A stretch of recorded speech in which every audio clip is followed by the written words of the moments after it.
This is way more trouble than I could have asked for. Or you could sit back and watch.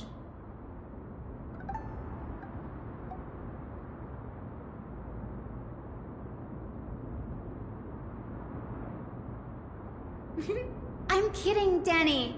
Lend me a hand, pretty please? All right, now let's get him!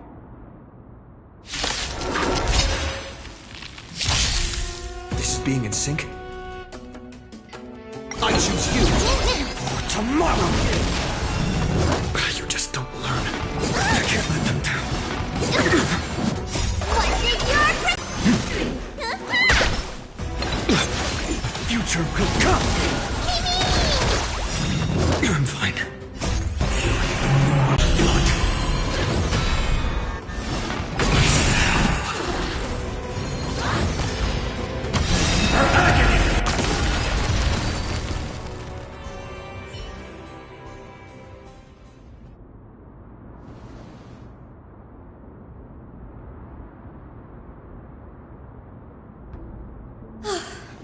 The Black Tide is remarkably quick to detect the light of Amphorius. So or rather, the blessings of the Sky Priest in me, might have unknowingly called them to me. Anyway, never mind that for now. Here, you might want to have a look at this. I found it around here and thought it might be of interest to you.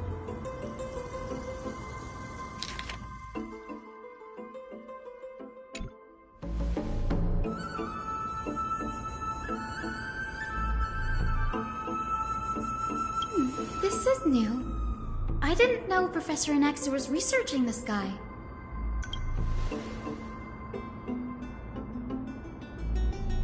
Might is an understatement. Anaxa has never been one to venerate the gods, nor has he ever found it within himself to put any. Yet, it is also this very blasphemer that Circe's favors. Fate sure works in mysterious.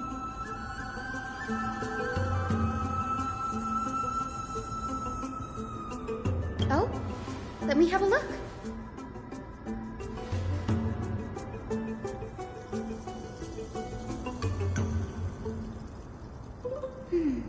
By the looks of them, these scrolls are records of two conversations that took place in the same setting, one after the other.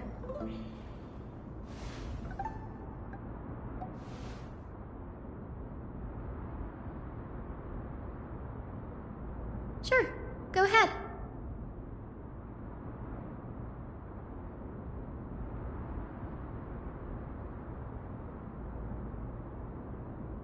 The Grove of Epiphany is home to 7 schools of thought. While all 7 schools are founded on the ideologies of Thalesis, the first scholar, each is unique in its own way. Among them, the Venerationists revere and worship the Titans the most. As the sage of the Venerationists, Euthyphro has always been at loggerheads with Anaxa. If we were to place the 7 sages on the scales of Talantum, Anaxa and Euthyphro would be placed on opposite sides to achieve balance.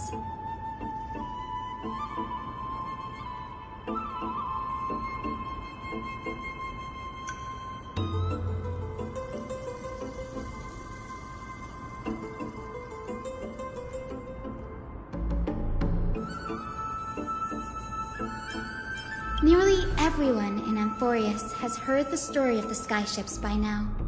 Aquila's stature is loftier than the heavens, and their divine retribution is merciless. That's why it's no use building giant skyfaring ships. Oh, but I do wonder if a supercharged mini treaty cannon could slip past their watch.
Newsporists primarily study the application of alchemy in soul repair.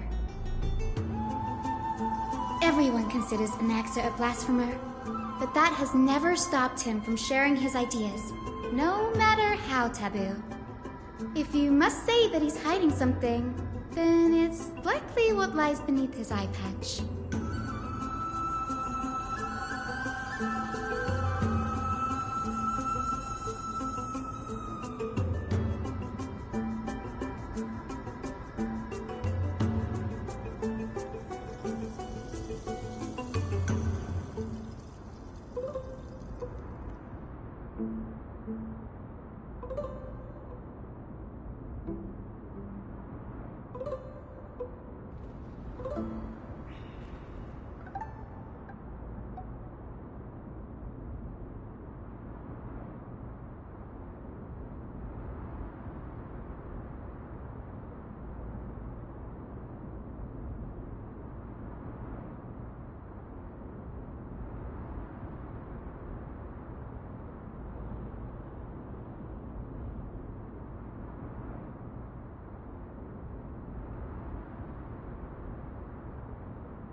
Anaxa often says that every failure brings us one step closer to the truth. Perhaps, to him, the crash of the skyship carries a different interpretation. The firmament is not impenetrable.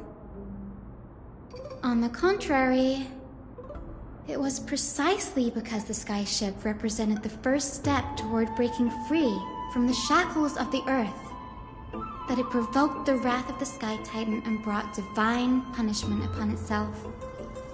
It's a shame that the majority of the Grove's research on Aquila was headed by the Venerationists, with sacrificial rituals making up a predominant part of their findings.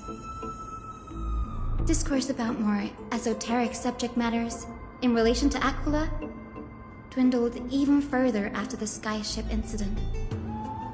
So much so that even the scroll is completely new to me.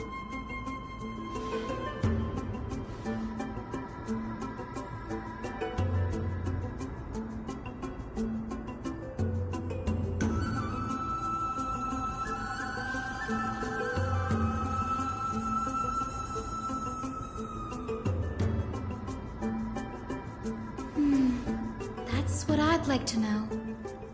What are these experiments he's involved in?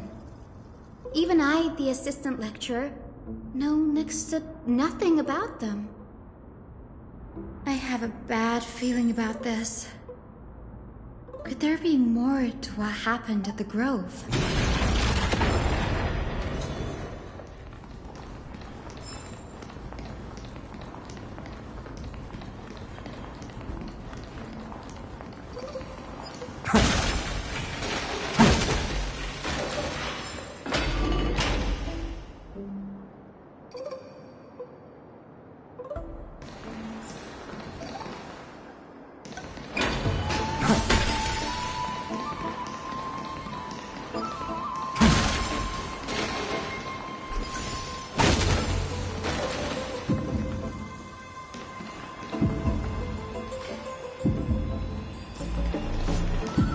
This is the Library of Philia, a place where the Grove stores its collection of tomes. Other than books written by the 7 schools, you can also find philosophical texts, ballads, and religious writings from the Outlands here. Cities that desire to learn from the Grove were apparently expected to contribute knowledge of equal value to what they saw. We've had more than our fair share of hilarious episodes over the years.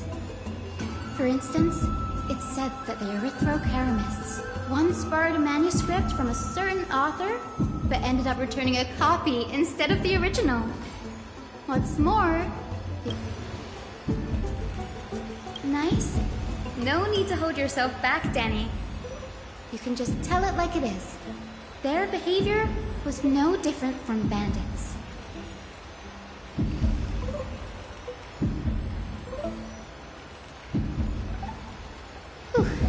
You've got me there. Some said you couldn't even find a dictionary in Castrum Kremnos, so I guess they were spared. There are too many books in the Library of Philia. Flipping through them all will take too long. Why don't we use the Biblioslate to search for the texts we need? We can bring them back to Akama for reading after that.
all complaints about him. I can already see what they must have written. Anaxa has no respect for the gods. His very existence undermines order in our society. They're probably all things like that. Why else would they call him the Great Performer? When Anaxer established his school of thought, the first thing he apparently did was read his own work to everyone. Are the Titans truly an accurate reflection of what humans think gods should be? Worlds created by gods are indubitably perfect, but what of Amphorius? Only foolishness and insensitivity everywhere you turn.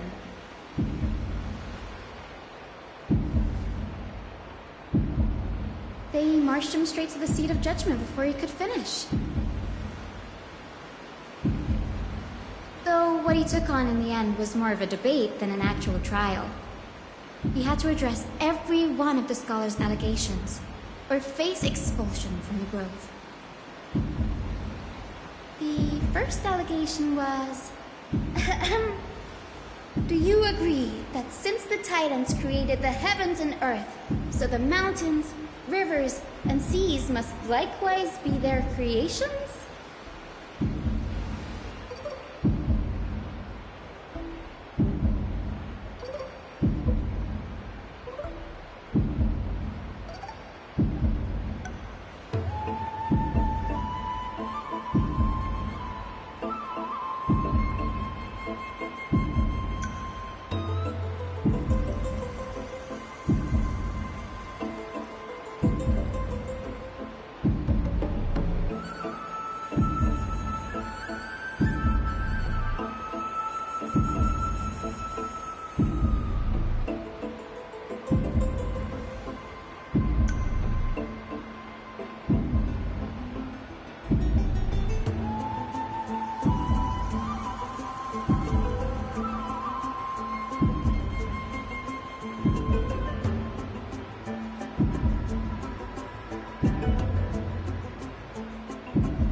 Anaxa would have probably been spared a lot of trouble if he had answered this way. Instead, he quoted past instances of the Flame Chase journey and posited that humans have the potential to take over the divinity of Titans.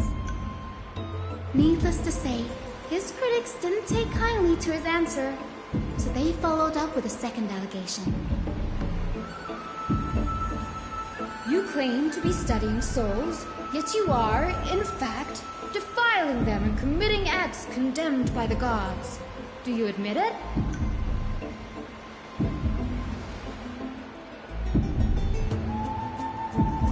Anaxa always wears an eye patch, never removing it, even when alone. Some say he used one of his eyes as an alchemical ingredient. Every being in the world owes their safekeeping to Kifili, and this is even more so for the Christ. Thankfully, they had no way to prove it, so it amounted to nothing more than an allegation in the end. One by one, Anaxa engaged in wars of words against those who would challenge him. Toward the end, a scholar asked him, Anaxagoras, have you any respect for the gods? It was only after a brief silence that he answered, I have never denied that Titans are meant to be noble constructs.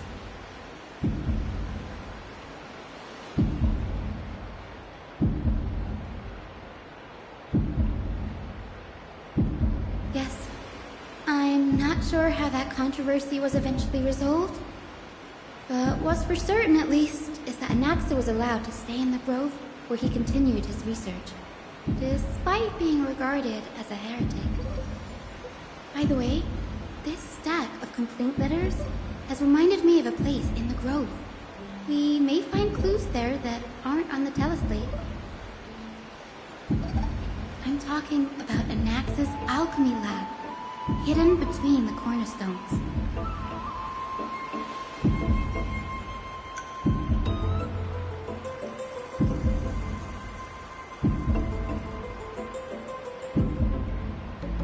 It's a well-kept secret. Among the 7 sages, excluding the nominal chief sage, each has a private sanctuary where they can conduct research undisturbed in their free time. Even the administrators of the Library of Philia are restricted from accessing those places and documenting the sage's research. But with the grove in the state, I'm sure Anaxa won't be mad even if we sneak into the lab for a short while, right?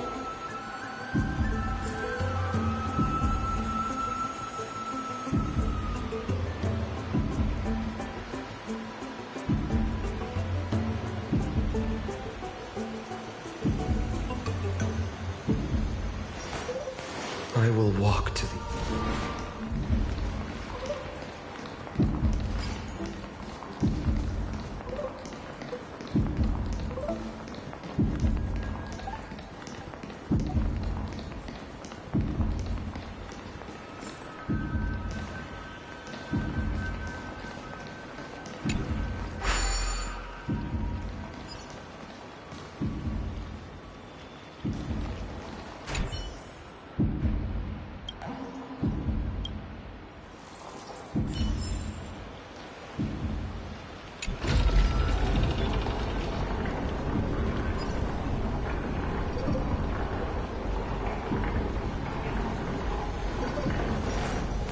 I will walk to the end of your will.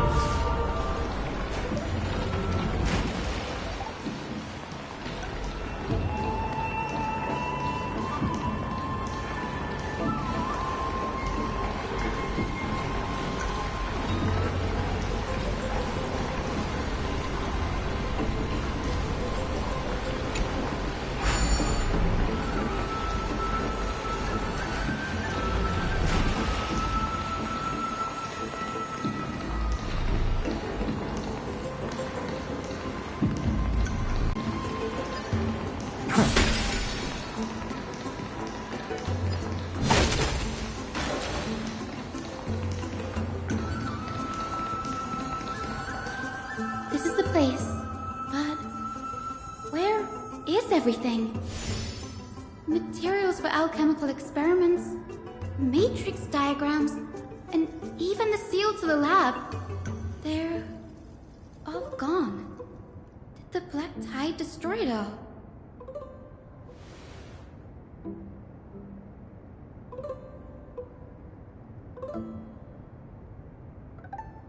No, not even close. Not only are alchemy experiments high-risk activities, but Professor Anaxa also has a penchant for using bizarre materials. Students often saw him walk in looking right as rain, but come out covered in soap with his hair singed. Naturally, no one dared to come near this place. Huh? That bookshelf over there seems to be the only thing still intact.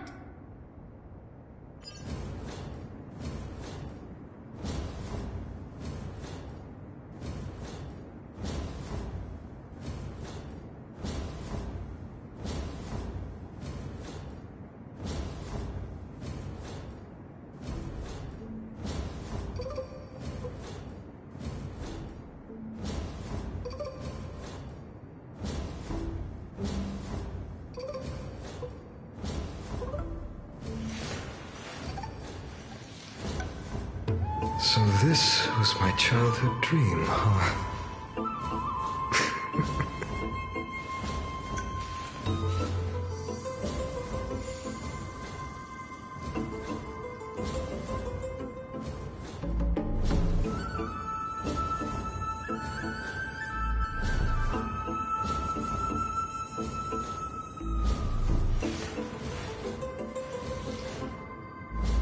My childhood musings, huh? So naive.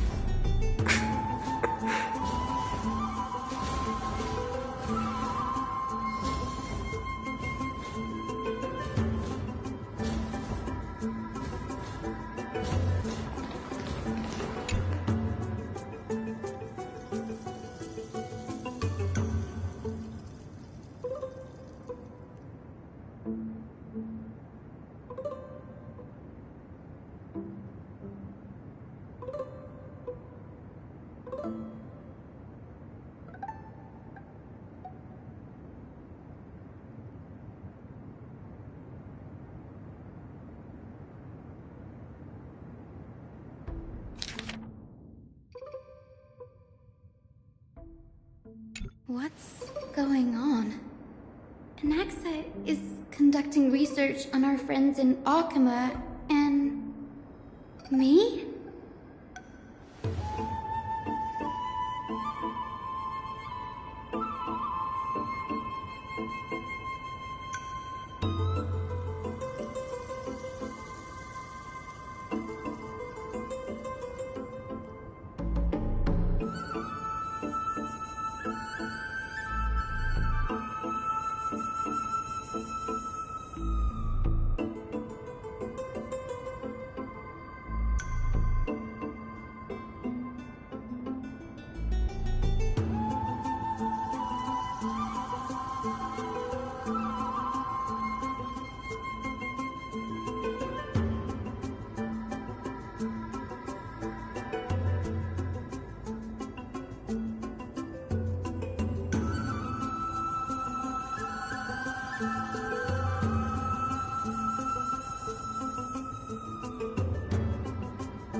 Wouldn't have been so strange if he had focused only on Cassie, given her own curiosity about her origins. Plus, considering that the new sporists have crafted omnipotent medicines capable of curing diseases, it also makes sense that he would conduct research on immortal Chrysos heirs. But now, it seems Anax's objective was never to create medicine, but to identify the origin of the golden blood and figure out its inner workings.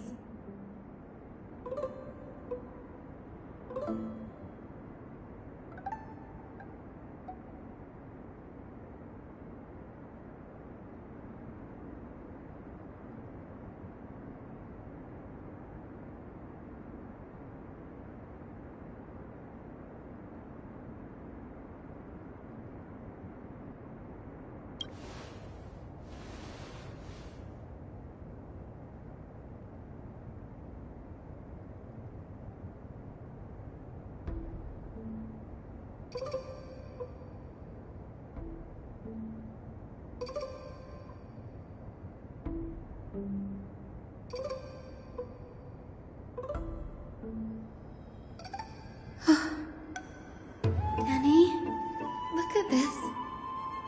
I have a bad feeling about this.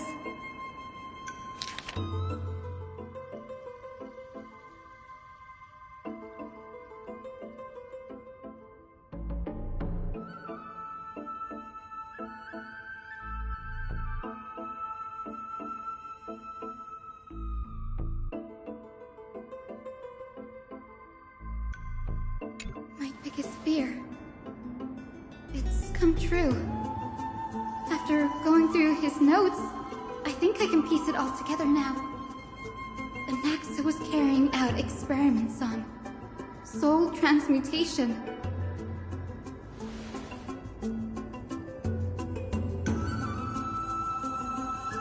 Yes, this is what he was secretly conducting research on. Something he had to keep hidden from others.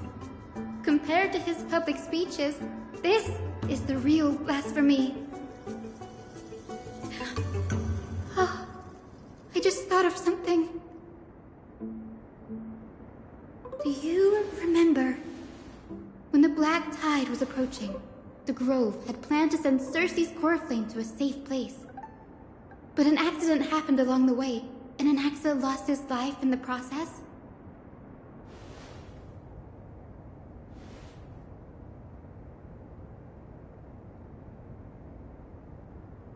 That's right. But what if Professor Anaxa's fusion with the core flame of reason wasn't an accident? Put yourself in his shoes. Knowing that the Black Tide was closing in and your time was running out, what would you have done?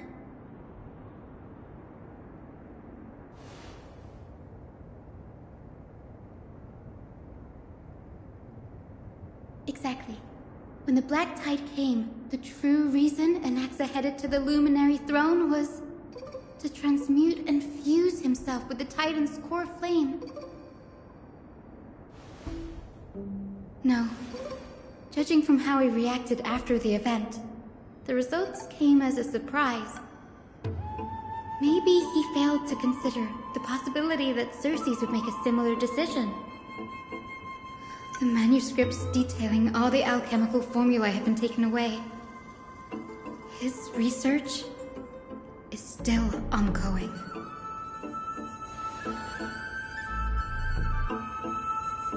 Like, what? There's only one Titan left in the world now. No.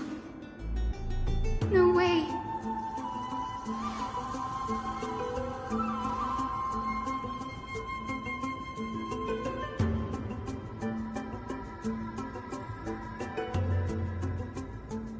He's after Kefali.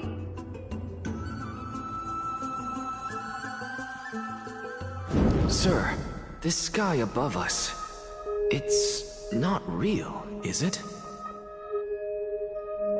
Of course not. This is just an image from a projection device used for educational purposes. A simple trick. The day-night cycle has been lost to this world. So that students like you may still learn about the night sky, astronomers have harnessed the Titan's miraculous power, much like how the sky above the Holy City is also illuminated by Kefali's dawn device. So, the skies of Akama are fake too. You mustn't conclude that, Anaxa. You should know that only a child would expose a trick and be proud of it. Often people know more than they let on.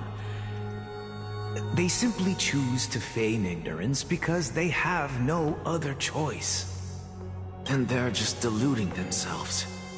People believe in Kefali's tale of Genesis, accepting wholesale whatever the priests preach. But we're different. We've already walked out of the firelit cave of ignorance. We have already realized that we live in a world where Titans make the rules. Even when we look at the sky, we're only seeing what they allow us to see. Rather than gazing at this mockery of a night sky fabricated by them for the rest of my life, why shouldn't I be the one to take control of the projection device instead? So much time has passed since you sowed the seeds of doubt in my heart, child. Many a night, I find myself penning down all my theories and wild ideas, only to burn them to ashes when I open my eyes in the day. Why? Because we'll face death by burning if word gets out? As a sage of the Venerationists, my soul has already become inextricably linked to the great tree. Every word I say and every move I make is certain to influence every leaf, every branch, even the tree itself. But above all else, my days are numbered. Instinctively, I have my doubts about the golden blood and the human soul, yet I have no means of verifying them. The golden blood in my veins is woefully thin, and I am loath to waste what little time I have left obsessing over a hypothesis that cannot even be proven in the first place. But I can, sir. I can do it for us. The time is right. Give me all that I need, and I shall accomplish this grand feat on your behalf.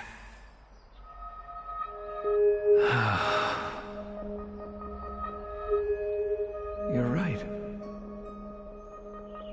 I shall do just that. Go. Establish your own school of thought. Find out what we are. Become the one who conquers the Child of humanity, you didn't go to such lengths for an audience with Kefali. Just ask him a few questions, did you?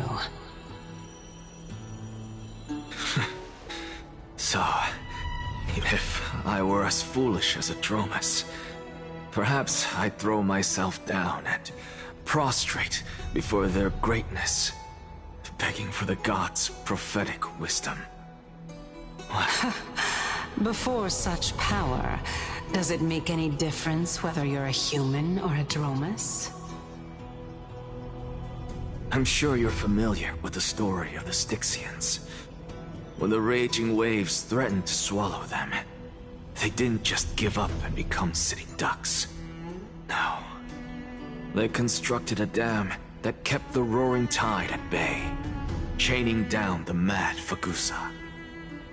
They call me a blasphemer, Circes. But that doesn't mean I deny the existence of gods. It's just... as I see it, Titans are simply a force that mankind has yet to find a way to tame. Oh? If power that rivals the Titans is what you crave, why not conform to the prophecy and brave the trial? Why stop at harnessing the power of the Titans when I can do so much more? The source of life is what I wish to grasp, to understand what makes up the soul, and to learn what we really are. Thanks to you, I've had the chance to personally verify, in more ways than one, that the soul indeed ceases to exist in death. But where there is death, there is life. And where there is an end, there must also be a beginning. How then is a soul born? That was the only unknown variable left in my calculations. And by the sound of it, you have already formed a conjecture. No, I have already drawn a conclusion. In my journey unto death just now, I finally saw the answer with my own eyes. Professor Anaxa, I'm here. His life hangs by a thread. I must ask you to refrain from taking any unnecessary steps. Of course. I'll bring this to a conclusive end, and give you the answer you so desire. However, in accordance with the principle of equivalent exchange, I must also demand from you what I need. As you wish. Don't you care to know what the price might be? It's a matter of uncovering the truth about the Death Titan and his survival. This may be the only time I can ever save someone's life. There is no need for me to think twice. I see. In that case, let the show begin. Indulge me. Am I correct to say that you intend to prove Thanatos' whereabouts and prove the nature of our existence now? Before I begin, I must confess I had been stuck in a cognitive trap all this time. As unrelated as these two propositions may seem at first glance, they are in fact logical equivalents. They are merely two different ways of telling us about what the soul is at its core. The reason I say this is, as I've mentioned earlier, the answer was hidden in my journey unto death. Professor, you were in the Netherrealm? Yes, I am but a living dead man now, but that's not important. What truly matters is, I overheard a conversation between heroes. That's not all. Remember how I said you were a part of that conversation too, Circes? And I've told you that I have no recollection of such an event. That was likely just an illusion conjured up by the mind of a dying man. Of course you would remember. Because that wasn't you. That was Calypso, one of the 7 sages of the Grove. Calypso?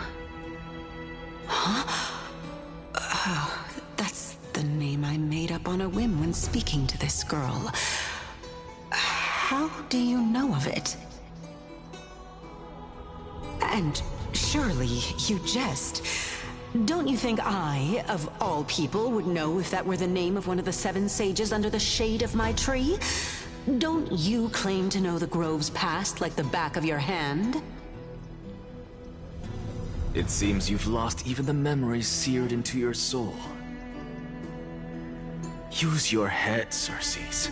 Since all of this took place in the realm of the dead, it stands to reason their likenesses are of souls from the past. The living cannot step foot into that world, so who could they be? Think about Calypso. Why does she share your likeness? Yet you have no idea. The answer is evident, is it not? Those fallen heroes are the mortal incarnations of the Titans before their ascensions to godhood. The gods aren't master creators born out of thin air, and they are no different from humans.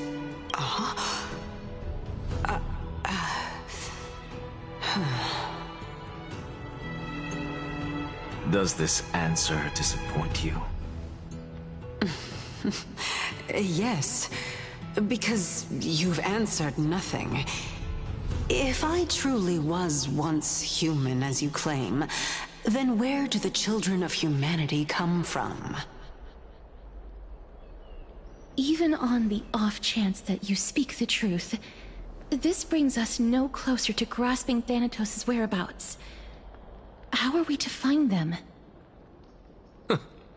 I knew you would say that. But it matters not. I know what I'm doing. Actually, why don't we have this supreme being standing before us tell us everything? You can revive a Titan? Humans cannot return from the dead. Neither can gods. But all we need to do is look at this from a different perspective, and the problem will resolve itself. The solution is simple. Just like what you did to me. If I'm reborn as Kefali, I can rebuild the world and all within it as they once did. Simple, is it not?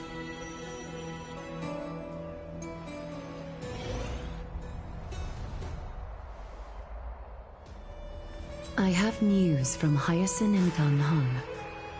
Anaxa might be trying to do something with Kefali's divine body. Kefali? But what could Anaxa want? Is the Council of Elders going to sit around and let such a sacrilegious act unfold? That is not possible. He is indeed the great performer, capable of fooling anyone and everyone with his tricks. I'm sorry. No need for guilt, for this is good news to us. The Council of Elders has found themselves a traitorous ally. Anaxa's ambitious desires will be something we can exploit. What we should be doing now is to keep our eyes peeled for whichever trickery Kynus is up to, and react accordingly to thwart her plans. Being Akima's political center, the Demigod Council holds just as much significance as the Vortex of Genesis. Someday, after my duty is over, this site will take the place of the battlefield where you hunt. Till then, it's best to get used to this place as soon as possible.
preposterous!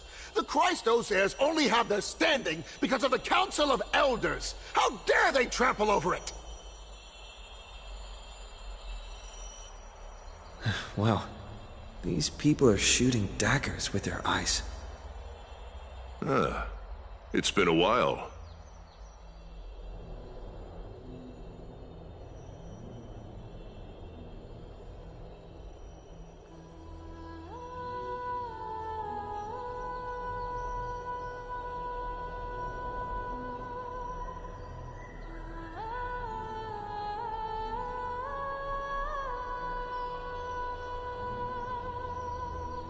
What is that supposed to mean? Is this really the sort of person that the young lord praised as a ferocious warrior? It has indeed been some time, Lord Kratos. What brings you here in such haste? Shh, keep it down. Be more vigilant. See those duplicitous dogs over there? They do the dirty work for kindness. I've already ordered my people to hold them back, but we should still lay low. Unless you're itching for a bloody fight to get a workout in. My bad. So, did something happen? Did you hear thunderclaps last night? Thunderclaps are beacon signals of strife. They are a message from the young lord. He threw a spear bearing several words at Akama. Watch out. The Flame Reaver is back. I guessed as much. We didn't actually kill them back at the Kremnos Arena. I figured this is something you would want to know. We Kremnoans never back down from a fight. So if you plan to take that thing down in a battle, reach out to me anytime. You have my gratitude. I will let Aglaya know about this right away. Remind her to be on her toes while you're at it. That vicious kindness has been unusually active lately. Those lackeys she keeps under cover have been going in and out of the city a lot more frequently these days. Some even seem to be getting Kremnoans to defect to the Council.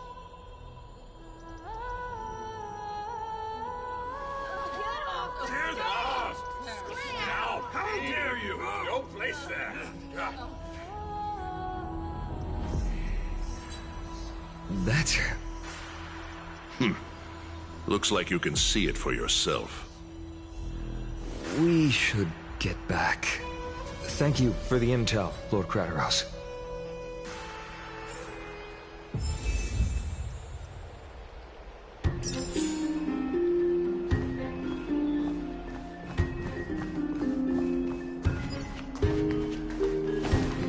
By Catherly into Lenten above, as the Theoros, I have...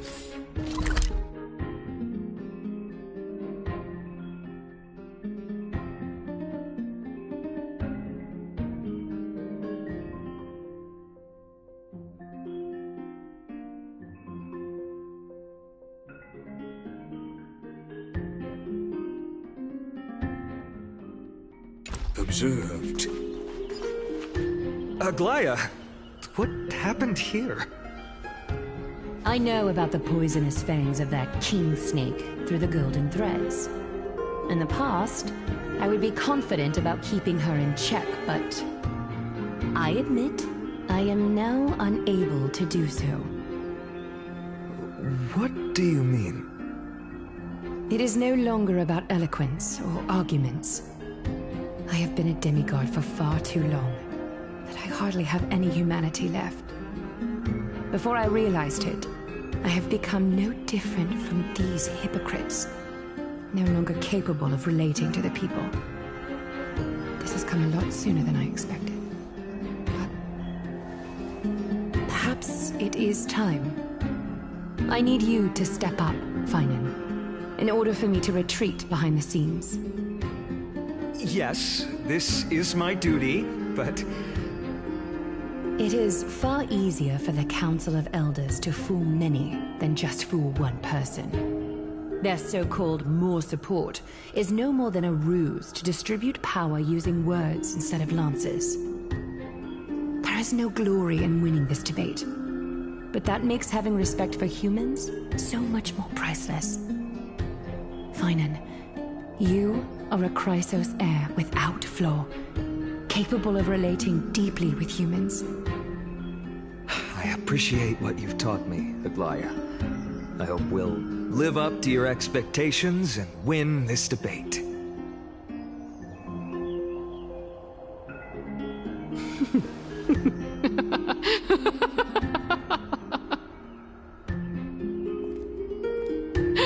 Oh, you've done well, Lord Calictus. Let me take over and personally close this debate for today. Dearest counselors, let it be known that I sorely miss the blissful times portrayed in lyrical poems. Back then, Amphorius was home to nearly 1,000 cities, each with their own local faith, while gods walked the earth and shared close bonds with humans. Yet, in the present, people from all over are forced to leave their homeland to seek refuge in the holy city, where they hope to rest under Kefali's protection. All of us have long been in the same boat, with no way out of this plight. We didn't have a choice in the past, but now, the Council of Elders brings to the table a new possibility. All I have left is one question for you. Would you rather strive toward the unheard of Era Nova, or return to the prosperous Era Chrysia of our past? Make your choice. Now, which of the two would lead mortals to an ideal future?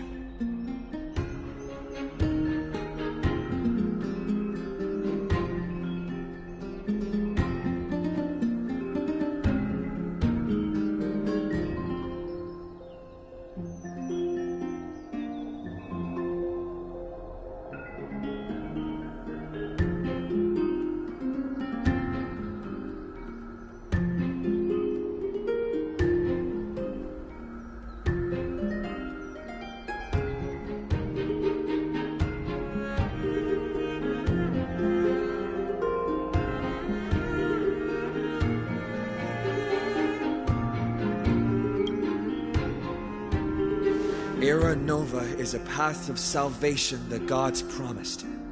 We should not have doubts in the flame-chased journey. We all know that Era Chrysia is a thing of the past, Lady Kindness. Please, enlighten me. How does the Council of Elders plan to turn back time? Let the 3 Titans of Calamity be born, and Era Chrysia is nevermore. But bring demise to those Titans, and Era Chrysia will descend upon us again.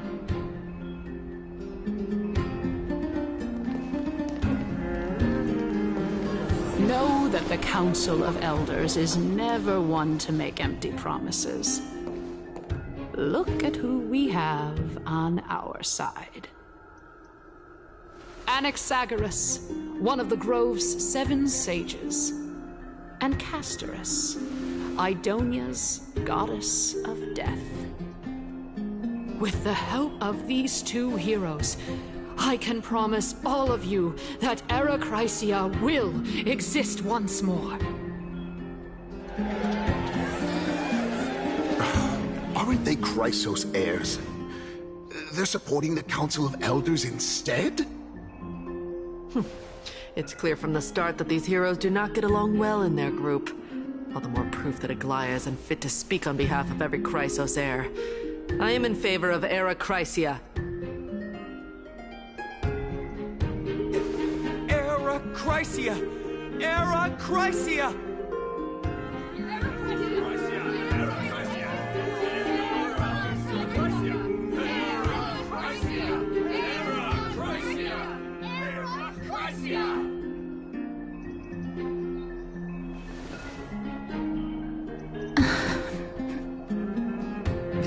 Castorus? Why are you standing over there? You finally arrived, Naxa. So have you, Cass. Don't worry, Glaya. Well, I know that you have many queries. Could you continue to converse like how the citizens normally do? Tell me, dear citizens, if we successfully retrieve and return Thanatos' core flame without anyone passing the Death Titan's trial, what would happen next? The answer is simple. We will have a chance to rid the world of death and bring Amphorius back to an era when all beings live forever. We'll usher in a new future that will be entirely different from the Flame Chase journey. He's one of the seven sages. That's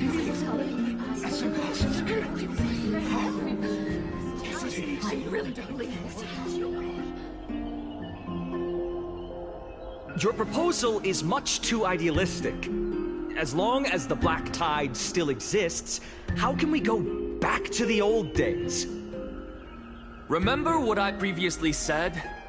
Kefali's core flame is guarded by the secret power of the Council of Elders. Plus, Pagusa's water curtain will be able to block out any external perceptions.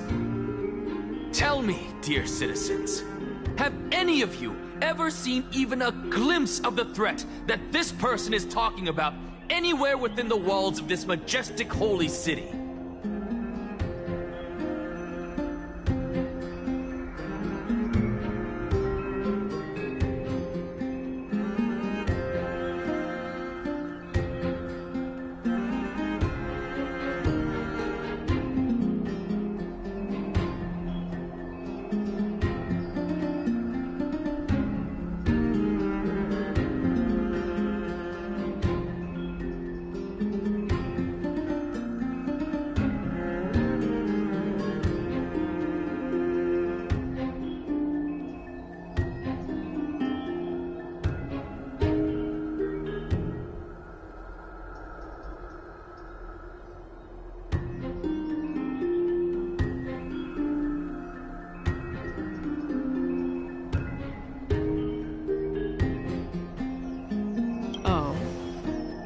Could it be that you heard that from the Flame Reaver, then Herachrisia returned to the mortal realm? After the destruction of the 3 Titans of Calamity, the Flame Chase journey will have to end. Herachrisia! Yes! Yes! It has to end! It has to end! It has to end! It has to end! This is bad. The masses are now totally riled up. Anaxa, pray tell. Everything that you've mentioned hinges on the premise that we can find Thanatos' existence, right? Thank you, Lady Aglaya, for still caring about this city. However, dear citizens, we are truly fortunate and blessed. For Castorus, Idonia's goddess of death, will surely find Thanatos under my guidance. What? With that, I solemnly promise that the core flame Lady Castorus brings back will be personally managed by the Council of Elders. Thereafter, if we are able to garner the support of all of you at the Citizens' Assembly, we shall spare no effort in ensuring that the Herachrisia will return to our world once again.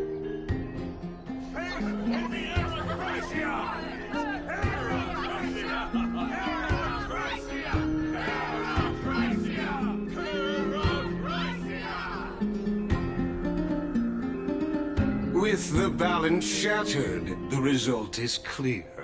By Kefali and Talentin above, as the Theoros, I have observed Akama has chosen her destiny. The issue up for discussion at this Citizens' Assembly shall be modified to the suspension of the Flame Chase journey. This resolution shall be put up on the Wall of Heroes, such that all citizens are aware of the city's way forward.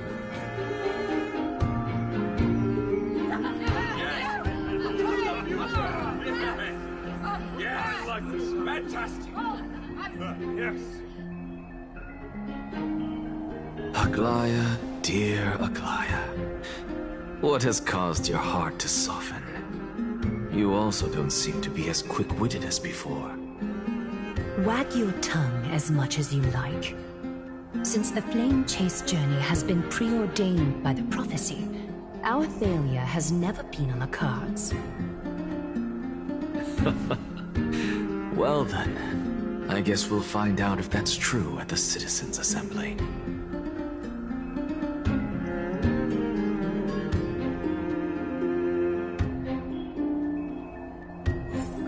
Casters? What's going on?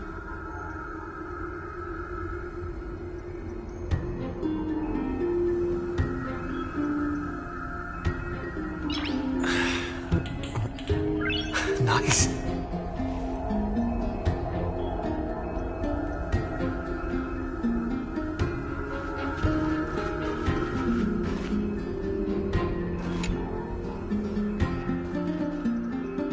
Well, it seems that when I sent you to look for Anaxa, I unintentionally facilitated your partnership with him instead.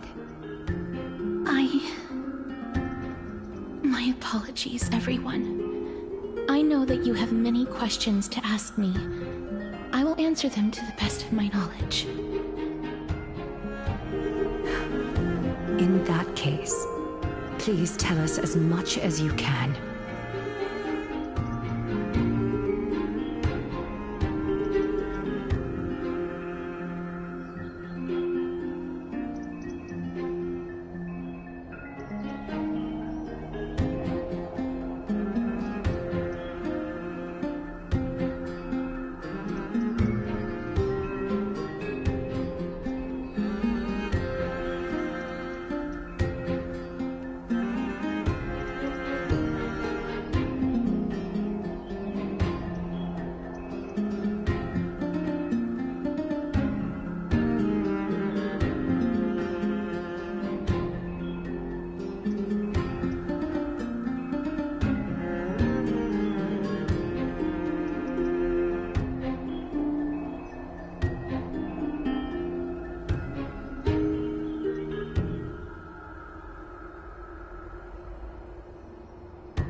In actuality, he showed me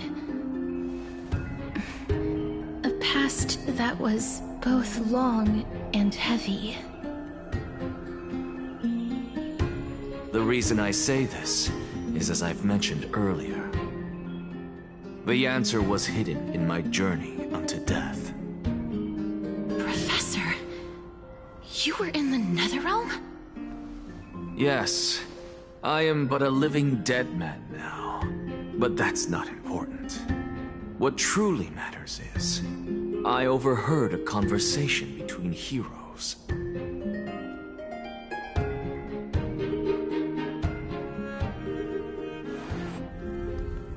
Have you heard of this tale before? A tale about the ocean god's treasured pearl, our hometown. It was a seaside town which enjoyed the ocean breeze and glorious, peaceful times, thanks to the wisdom of its ruling queen. Until one day, an evil dragon descended upon the town. Its wings were large enough to blot out the sun, while its claws were sharp enough to rip the waves apart. It barged into the tall tower and devoured the queen's beloved daughter. It even settled itself in her bedroom, like a tyrant king. The queen assembled 300 warriors who managed to subdue the evil dragon by chaining it up. However, when the queen slit open the dragon's belly, she realized that the princess had long since been digested, and all that was left of her was a pile of bones. Devastated, the queen wept for several days. It was then that a devious, smooth-talking scholar arrived at the palace and suggested that the princess could be revived through the use of dragon bone and dragon blood. That liar called this process the secret art of alchemy. The princess was reborn! The queen was overjoyed, blissfully unaware that the evil dragon's soul still lurked within the princess's body. As revenge, the evil dragon swallowed the poor queen, the glib liar, the courageous warriors, and all of the town's innocent civilians in a single gulp. Worse still, the souls of the deceased were refused entry to the Netherrealm because they were filled with regret. Forced to roam the mortal realm, these resentful souls ultimately converged into a river of souls that would not retreat for a long time. Until?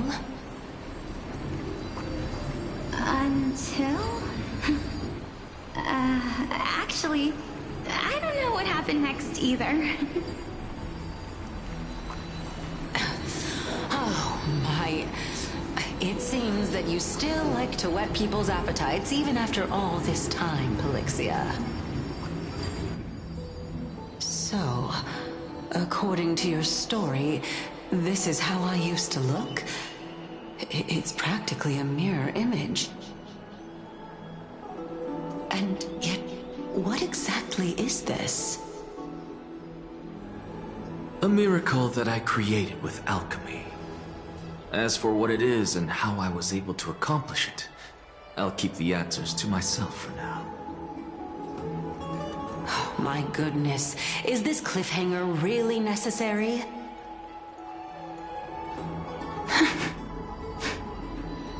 Quiet, Titan. Continue to enjoy this splendid play, and the truth will naturally reveal itself. Dragon, huh? I've heard this legend before. In that case, what do you think of it? I think that this so-called alchemy was a tenuous analogy added to the story by future generations. After all, you've never heard of a tradition of alchemy in your hometown before, have you? Indeed. Before I left home to pursue my education, I never even knew that anybody was looking into this area of study. Therefore, we can just treat this tale as a fable told to young children. A fable, you say? If so, what moral is it trying to impart to the kids? I guess it might be the concept of equivalent exchange? Oh? I thought the moral might be closer to something like honor the dead. Huh. What? At a loss for words? No, I merely realized that we're both thinking of the same principle. If life is priceless, then there is hardly anything else in this world that is of equal weight to it, right? Indeed. As expected of the wisest scholar in the land. You flatter me. Why don't I ask you a question as well, as a form of equivalent exchange? Of course. What is your question? If I imparted my knowledge of the art of alchemy to you, would you use it to resurrect someone you loved? What? What kind of strange question is this? Let's just leave. Yes. Oh? Death is inevitable. In the days if such a mighty power really existed. After all, you, me, and the rest.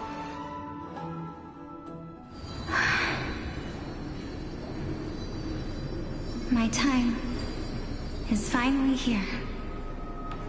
However, perhaps because of my firm belief in the immeasurable value of life,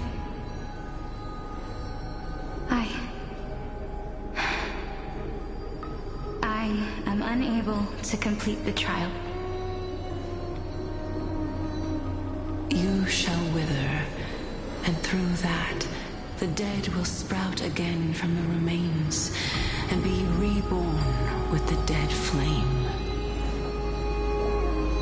It is a pity that fate is such a cruel mistress. Is there no other way of interpreting those words? I'm afraid that the meaning is clear. Between my sister and me, one must pay the price. Our trial can only be completed when the one chosen sacrifices her life.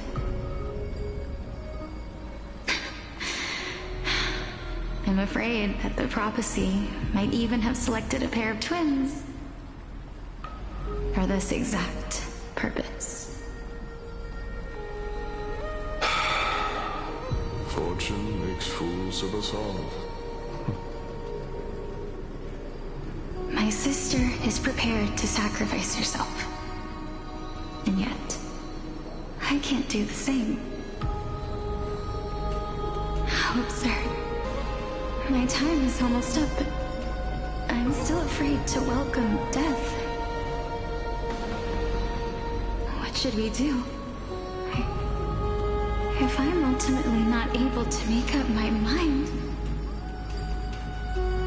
Since Chaos is willing to guide all of us and leave this trial to the end, there is still plenty of time for you to ponder. That's right. Don't allow the fog of an uncertain future to cloud your mind. Trial, prophecy, the topics that they're discussing seem familiar. But these three people must not have left their names in the epics. Otherwise, I would have some recollection of this. Amphorius's history before the Titans were born was complete chaos. Is that not strange by itself? I have long held three hypotheses about this. However, let's continue watching for now. Calypso, Polixia, and this warrior. I seem to have met him somewhere before. Regarding this matter, Nias, are you confident that you'll complete your trial? Of course. Though, I am worried about what will happen once I've emerged victorious.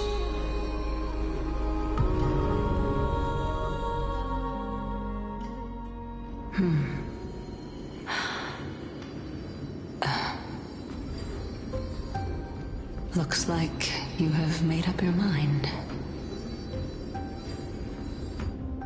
Yes, this is the safest course of action. Completely separating courage, honor, tenacity, sacrifice, and reason. You really know how to make things difficult.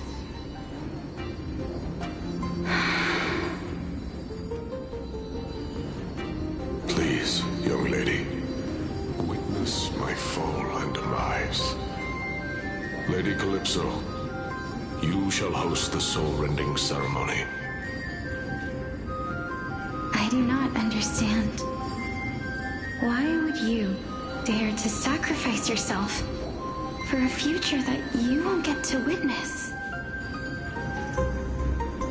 Because this is our destiny. The power that resides within me is so intense that I will one day be engulfed by it. Furthermore, a valorous death before glorious return has always been the path I chose to walk. A journey I began long ago. If your sister or Kaos were in my position, I believe they would make the same choice as well.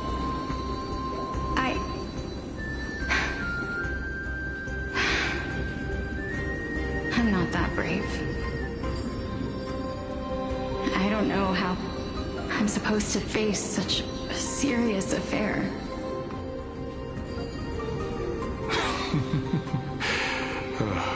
Despite being Death's chosen one, it seems you still don't know how to face it. Let's chat, young lady. Perhaps I shouldn't end my journey so hastily. Since there's still time, I'm not worried about letting fate wait a little longer. Of course. This warrior is Lord Anias. As the embodiment of Nikador's divinity, he entrusted his life to us and allowed humankind to end his madness. That means that what I'm currently seeing before my eyes is, in fact... Looks like one hypothesis of mine has already been proven true. These heroes are the true forms of the Titans, before they attain their divinity. If so, the chosen one of death that he speaks of is actually... Polixia? Is the previous form of Thanatos? But her appearance... If this is true, as long as we can find out where she went, we'll naturally be able to figure out the location of the Death Titan.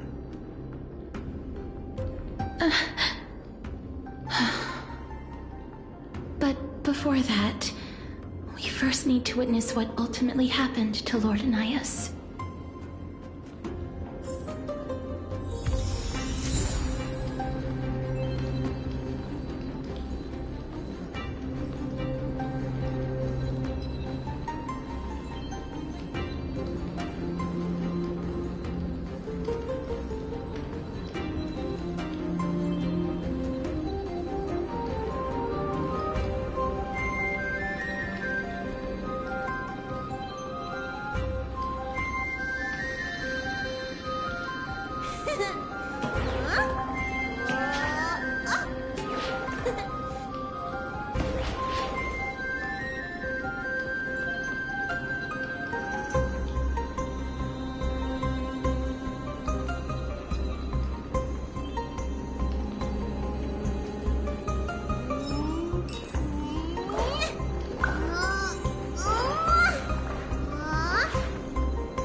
Nikador's courage is a testament that they have never once retreated from a battle. I've heard that these words are still engraved in Castrum Kremnos even today. It didn't occur...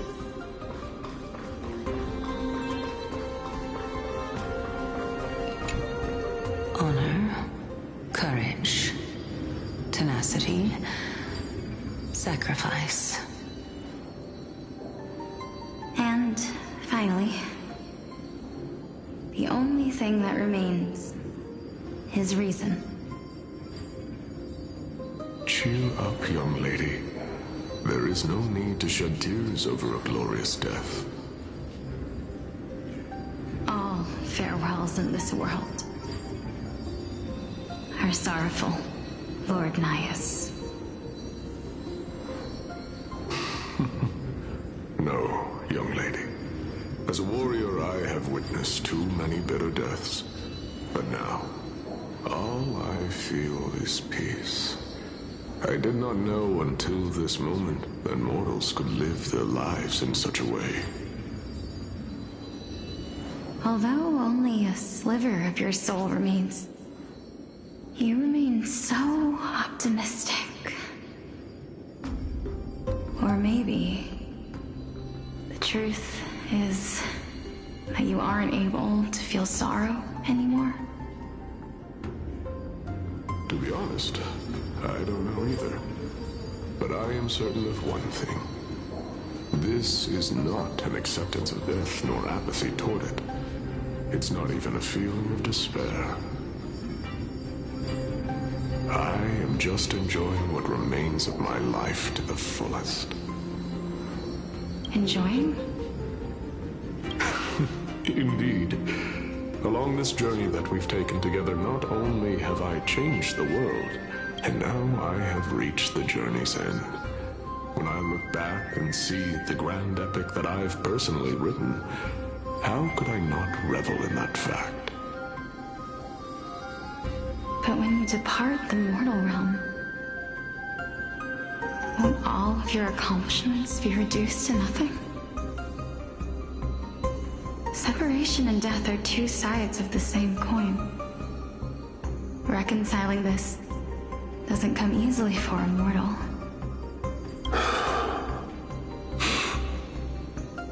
Finally, let me recount to you a story of mine, young lady.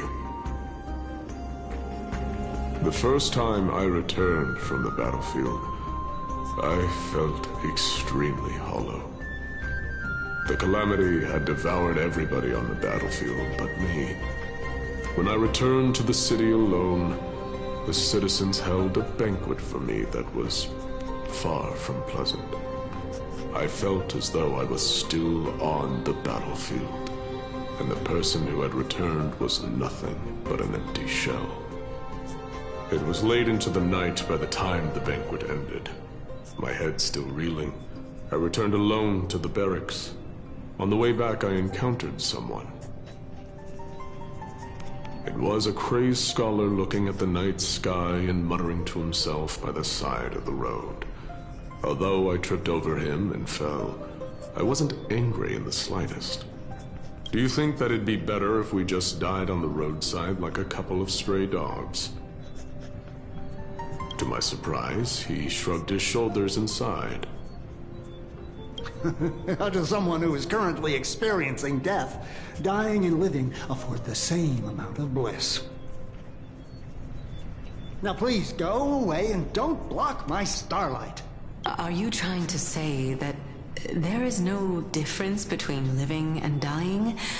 That's exactly what life is, and death is, but a scale to measure how valuable the journey was.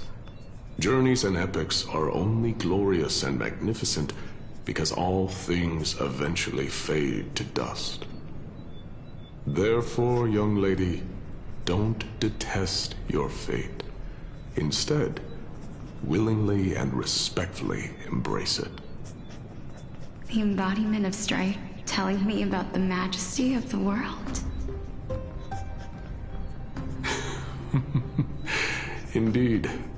I believe that when the fated moment eventually arrives, you will be able to understand my words. It is time for me to knock on death's door. I will set up a long table at the end of the road and humbly await your arrival.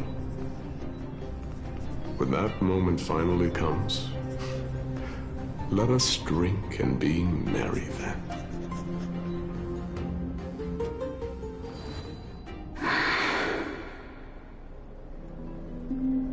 I knew this day would eventually come.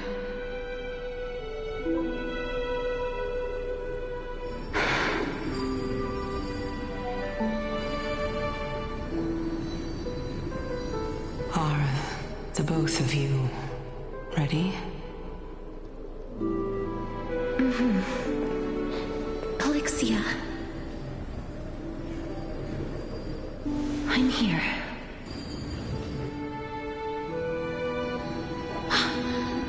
What?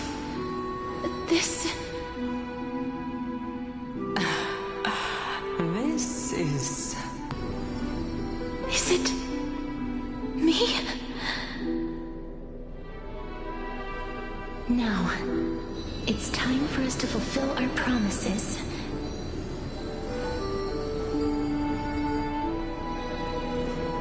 Are you afraid?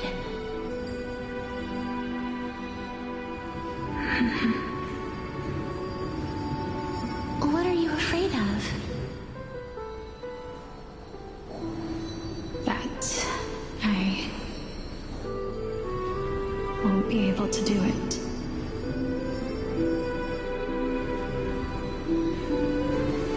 You shall wither, and through that, the dead will sprout again from the remains, and be reborn with the dead flame. As foretold in the prophecy, and according to our vows, once it all ends, we must face our fated moment head-on. Even if it was prophesied, do we have no say in the matter? It's so unfair. Why are we the only ones who are forced into mutual destruction? Let me do it, sister. Let me be death's sacrifice. I was never long for this world anyway. But you're different. I was the one who wasted your life after all.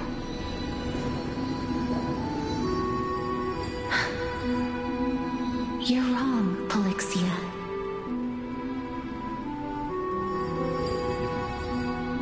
I don't think that my life was wasted. Just the opposite.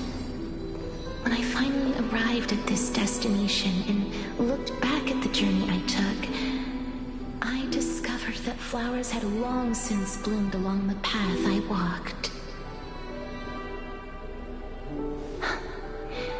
It was you who sowed the seeds for this sea of flowers, one that is more beautiful than the promised land at the end of the world. Besides, I have lived a fulfilling life. Even though I was fated for sacrifice, none of the things that I've experienced will dissipate. Instead, they'll forever live on as memories inside your head. Will they not? How could my memories of you ever compare to the actual you? Well then, tell me. What exactly are we?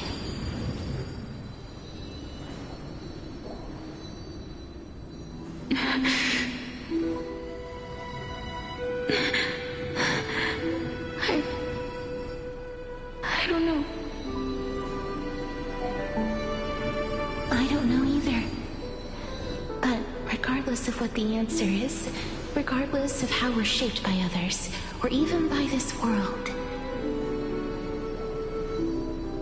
ever since we were born, the fact that we existed was predestined, and nothing could erase it. This is why I will always, always be by your side. We're twins, after all.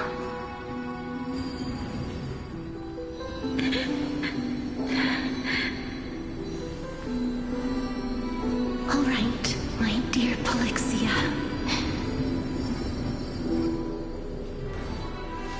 It's time to extract my heart and light the flame of death. After that, use it to plant the first bud in the prophesied new world.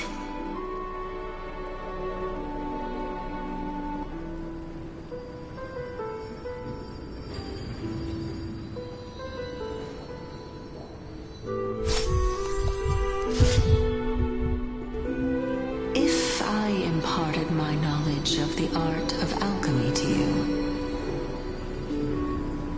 would you use it to resurrect someone you loved?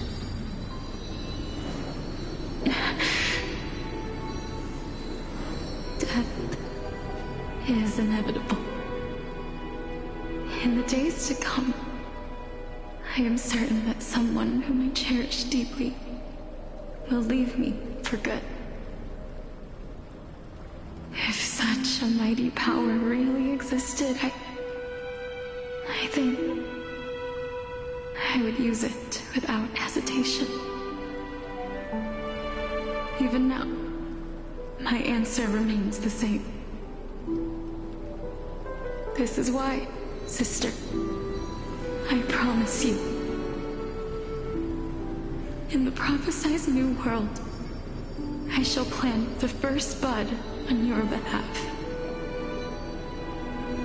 Go now.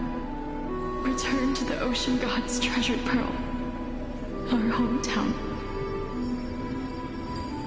I shall open wide the entrance to the Netherrealm and grant you a second life. The living beings on this earth shall respond to my call and lead you to the sacred daylight. Remember, do not look back on the land of the dead, and do not stop moving. In the new world promised by the prophecy, march toward your new life. As for the price of our equivalent exchange, let me be the one to pay it.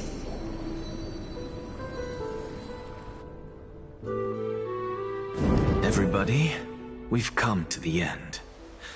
Unfortunately, I am not compatible with the Supreme Being, so I was unable to completely fuse their soul into my own body. However, being able to glean all this from them is exciting enough. I'm certain of this now. Before the Titans that we are well acquainted with were born, a group of heroes roamed the land. These heroes followed a prophecy and took possession of divine authorities one by one, until they eventually became the pantheon of the new world. Just like the flame chase journey of today, Amphorius's history is cyclical in nature. Huh. What a startling revelation. This means that the demigods, who bear the core flames, will also become the new Titans at the world's end, thereby shaping a new world? I believe that this is the truth behind the Era Nova as mentioned in the prophecy. This is utterly unbelievable. Besides, those twins in the past, even if they really are Thanatos, their whereabouts are still unknown even today.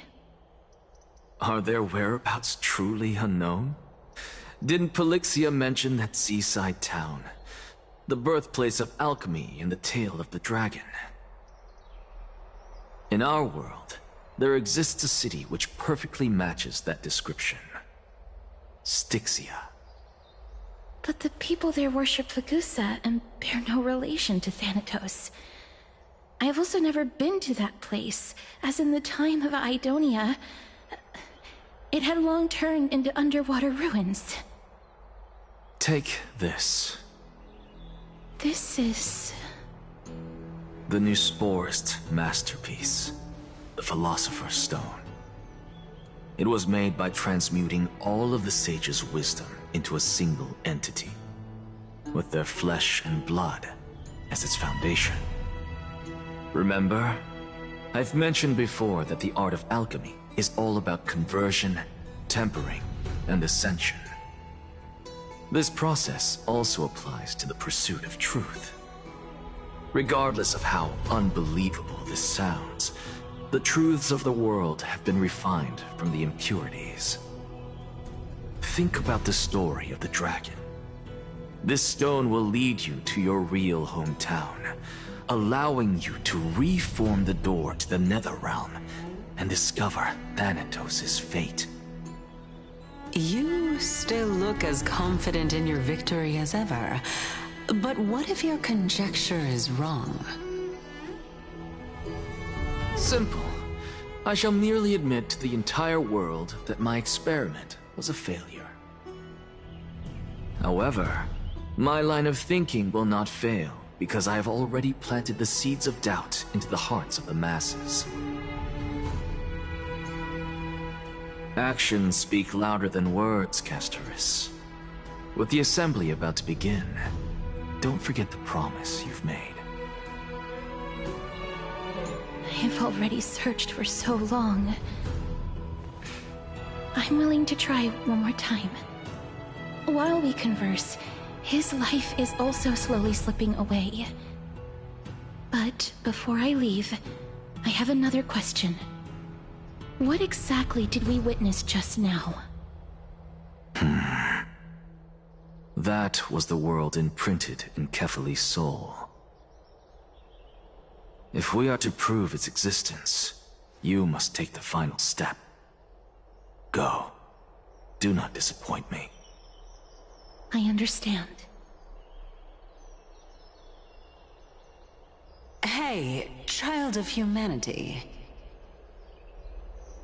Don't get antsy. I still remember the question you posed to me. As a scholar, I do not wish to offer up ambiguous conclusions. Let's discuss this topic again when she manages to find the evidence. I merely wanted to ask, was that stone transmuted from your heart? If so, rebirth is no longer an option for you. Why not? When I was a child, I lost someone dear to me. When I was a teenager, I lost my faith. A while back, although you saved my life, I also lost my soul in the process. Now I'm merely forsaking my body. What's the big deal? Why are you always finding ways to die? Isn't it good to be alive? This is but a necessary sacrifice on my path to transform into the purest of them all. Can someone who's dead even claim to be the purest of them all? Furthermore, if your hypothesis is proven correct, does it not just confirm that the myths are true, and thereby invalidate all your theories? No, it's just the opposite. If my hypothesis is correct, it means that I can actually ascend to godhood and reshape this absurd world that you all have created.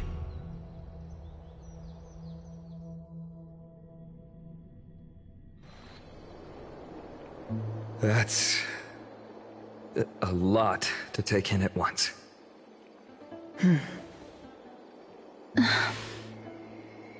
Lady Aglaya, please, let me explain.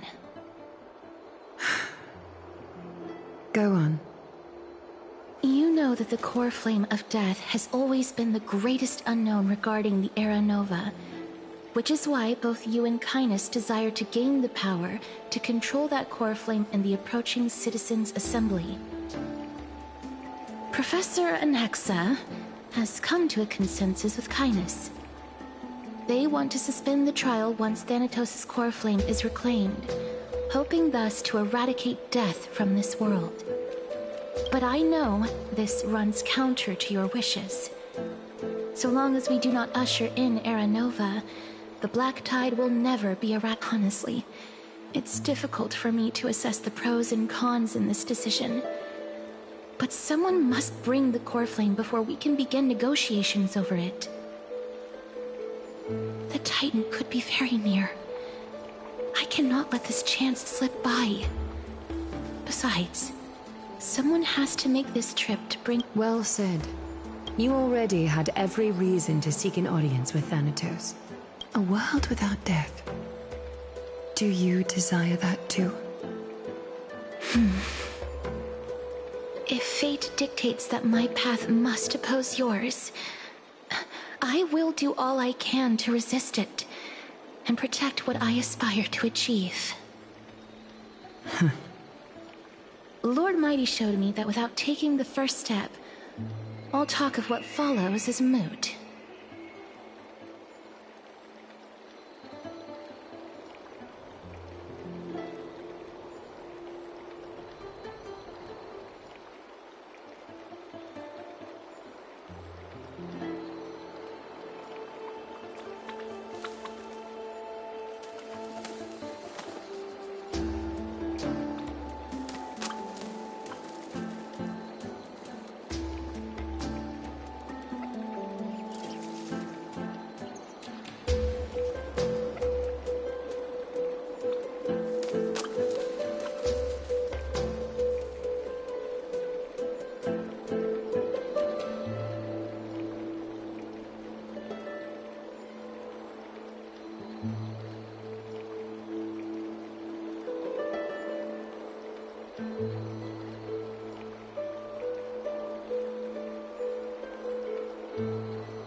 I have always hoped to hear you speak your mind, Cass. And I am glad Styxia. I visited that place in the past. Though it is now an island surrounded by the river of Soul's torrents, it's not hard to see its former splendor. Go. I will not stand in your way. As for you, you are someone who has cheated death. I believe you have more than enough reason to make the trip with Casterus and meet the god of death himself. Casterus, I too look forward to your journey. I wonder what kinds of new interpretations you're... Thank you, Lady... I hate to put a damper on this heartwarming moment, but... if Styxia is now an island surrounded by the river of Soul's torrents, then how do we find a way in? The answer is quite simple. In the myths, Zagreus once made the domain of the dead their treasure vault. That is to say, they could enter and leave the Netherrealm as they pleased. And if they could do that, then it follows that the demigod who inherited their divinity must be capable of the same. I'll see you at Memorial Palace at Action Hour tomorrow. Cypher shall be your guide to finding that ancient city.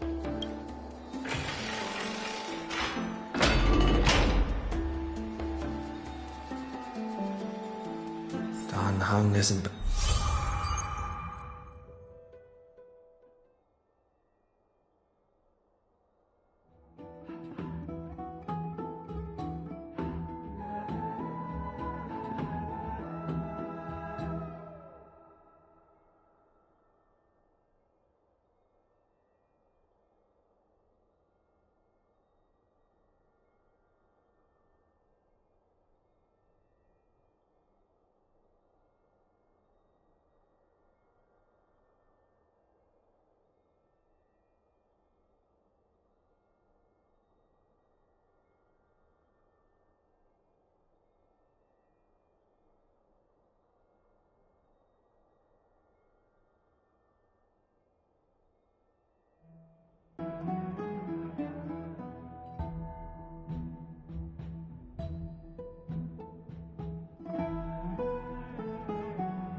back yet, huh?